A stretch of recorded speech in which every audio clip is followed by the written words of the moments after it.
Welcome back to Kevin Toll Reads. Today I have a book review, Half a War by Joe Abercrombie, the third and final entry into the Shattered Seas trilogy. This book was published in 2015.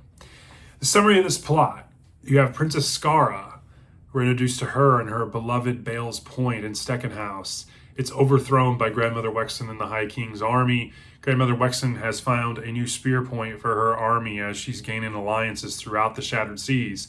That person is Bright Yelling, a man who is thirsty for death and glory. And so Father Yarvi must really rely on all of his cunning because he has to gain allies of his own and set up people for glory and success and make alliances and promises and oaths to people that he may or may not want to be in alliances with. But at what cost will he do this? And plus, we're introduced even more into Grom Gilgorm's inner circle, especially his chosen sealed, Wraith, and his brother Reiki. And we get to see intimate details into his army and get a more kind of upfront with Grom. We also get a duel with King Youthful and Bright Yelling, which was really cool. Will Princess Skara honor her grandfather and take back Bale's Point and strike a blow at the High King and Grandmother Wexen for what they did to her people? Or will Father Yarvi use her like a pawn? And that's really the summary of this book. And it does a really good job of introducing us to some new characters while also tying up some loose ends and moving the plot along to the final conflict of this trilogy. I really enjoyed this entry. Like I did in the previous two reviews, I'm going to touch a little bit about what I disliked, what I liked, maybe an excerpt, give you the rating before, maybe I touch a little more. Probably not going to be spoilers here, but I'm just going to kind of keep it the same. In terms of some of the new characters I really enjoyed, I enjoyed Wraith. He's definitely conflicted. He was touched by Mother War, but is he going to rely on and have a change of conscience to maybe go towards Father Peace? And he is put into an interesting assignment because he is Grom's shield, but then he's thrust in to protect Princess Skara as her shield. And so he really gets to take a very dynamic step back from what his life has been. And how does that affect him? I thought that was really cool. We also have some other characters from obviously the previous books. Father Yarvi, you have King Youthful, you have Queen Laithlin, you have Grom. You also have, which is now Brother Cole, the young kid from the first entries. But then you have in the second book, and then you have Thorn and Bran and Ren as well.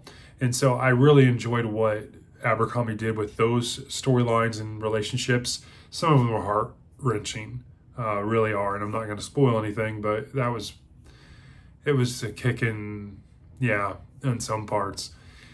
In terms of excerpts, there was one that I took down I really enjoyed. Nothing is forever. Life's about making the best what you find along the way.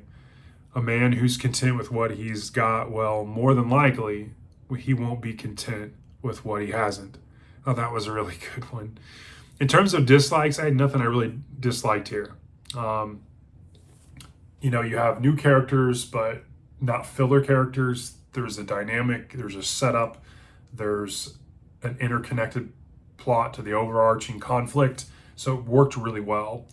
You get the place setting with Bale's Point, Second House, in the Shattered Seas, the conflict, the army comes to them on the ground of their choosing, which worked well.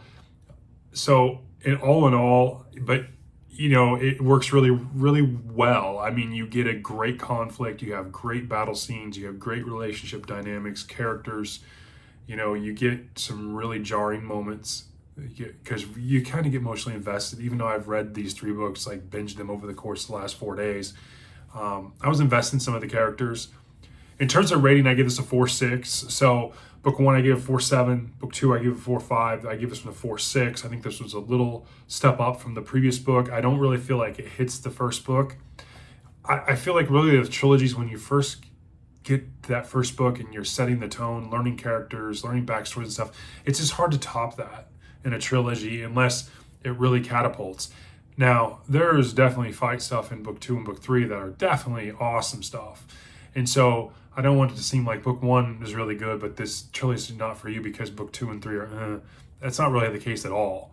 Book 1 was a banger. Book 2 was great. Book 3 was a step up from book 2. So you take that for what it's worth. In terms of, overall for the trilogy, I'm really glad I reread it. I definitely like Joe Abercrombie. He's definitely one of the authors that I want to continue to reread some of his stuff reviewed on the channel for you all. He's one that I definitely feel is somewhat underrated. His First Law trilogy, his First Law World, his Age of Madness trilogy, the standalone books in the First Law World, they're all really good. So definitely be on the lookout. I'll be reviewing some of his stuff in the near future as well.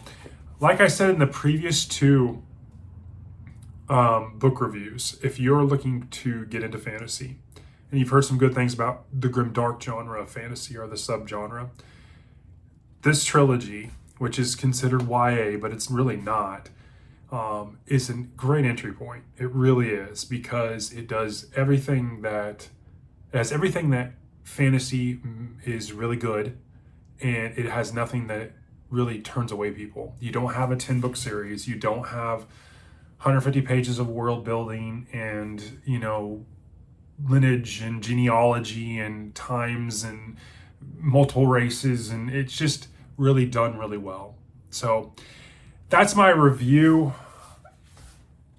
Joe Abercrombie, Half a War, Book 3, and the Shattered Seas trilogy. I give it 4.6 out of 5. I hope you're having a great evening. And again, if you get a chance to pick this up, I highly recommend that you do. Have a good night.